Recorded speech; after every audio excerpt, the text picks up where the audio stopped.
नमस्कार. आज आपण एका खूप महत्त्वाच्या विषयावर बोलणार आहोत. तो म्हणजे ध्येय ठरवायचं कसं आणि ते पूर्ण कसं करायचं. चला तर मग सुरुवात करूया. वा, किती जबरदस्त विचार आहे हा, नाही का?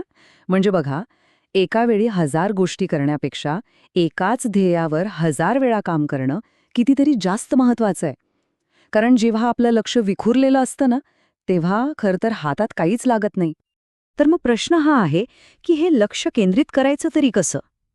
याची सुरुवात होते एका मूलभूत गोष्टीपासून, आणि ती म्हणजे ध्येय या शब्दाचा खरा अर्थ समजून घेणं. चला पाहूया नेमकं काय आहे हे. हे बघा, ध्येय ठरवणं म्हणजे फक्त इच्छा व्यक्त करणं नाहीये. ते म्हणजे आपल्या स्वप्नांपर्यंत पोचण्यासाठी एक नकाशा तयार करण्यासारखा आहे. एक पक्का प्लॅन. हाच प्लॅन आपल्याला योग्य दिशा दाखवतो, आपलं लक्ष भरकटू देत नाही आणि महत्वाचं म्हणजे आपल्याला सतत पुढे ढकलत राहतो. आता ध्येय म्हटलं की ते 2 प्रकारचे असू शकतात. एक म्हणजे दीर्घकालीन, जे आपलं अंतिम ठिकाण आहे, आणि दुसरा म्हणजे अल्पकालीन, म्हणजे त्या ठिकाणापर्यंत पोहोचण्यासाठीचे छोटे छोटे टप्पे. अगदी एखाद्या शिडीसारखं. मोठं ध्येय म्हणजे शिडीचं टोक, आणि छोटी ध्येय म्हणजे एक एक पायरी. आपण एक एक पायरी चढूनच वर पोहोचू शकतो, बरोबर? ठीक आहे, मग ध्येय तर ठरवायची आहेत, पण ती प्रभावी कशी बनवायची? यासाठी एक खूप प्रसिद्ध आणि सिद्ध झालेली पद्धत आहे, तिला म्हणतात स्मार्ट फ्रेमवर्क. चला, या ब्लूप्रिंटबद्दल सविस्तर जाणून घेऊया. कारण कसं आहे ना, कोणतेही ध्येय ठरवून उपयोग नाही. ते स्मार्ट असणं खूप गरजेचं आहे. तर मग काय आहे हे स्मार्ट? चला, या शब्दाचा प्रत्येक अक्षर उलगडून पाहूया. सगळ्यात पहिलं अक्षर आहे एस, म्हणजे स्पेसिफिक, म्हणजेच विशिष्ट. आपल्या ध्येय अगदी स्पष्ट हवं. म्हणजे मला फिट व्हायचंय असं मोघम बोलून चालणार नाही. त्याऐवजी मला पुढच्या 3 महिन्यात 5 किलो वजन कमी करायचं आहे, हे झालं एक विशिष्ट स्पेसिफिक ध्येय. पुढचा मुद्दा आहे मेजरेबल, म्हणजे मोजता येण्याजोगं. जर आपण आपली प्रगती मोजूच शकलो नाही, तर आपण योग्य मार्गावर आहोत की नाही हे कळणार कसं? म्हणूनच रोज 30 मिनिटं व्यायाम करणं हे एक उत्तम उदाहरण आहे. हे आपण सहज मोजू शकतो. त्यानंतर येतं अटेनेबल, म्हणजे मिळवता येण्याजोगं. आपलं ध्येय आव्हानात्मक असावं, पण अशक्य नसावं. एका दिवसात 10 किलो वजन कमी करेन हे ध्येय फक्त निराशाच देईल.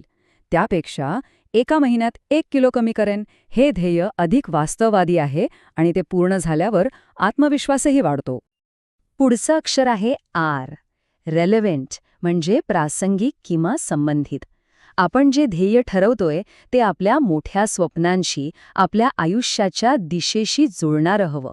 उगाच काहीतरी संबंध नसलेलं ध्येय ठरवून फक्त वेळ आणि ऊर्जा वाया जाते.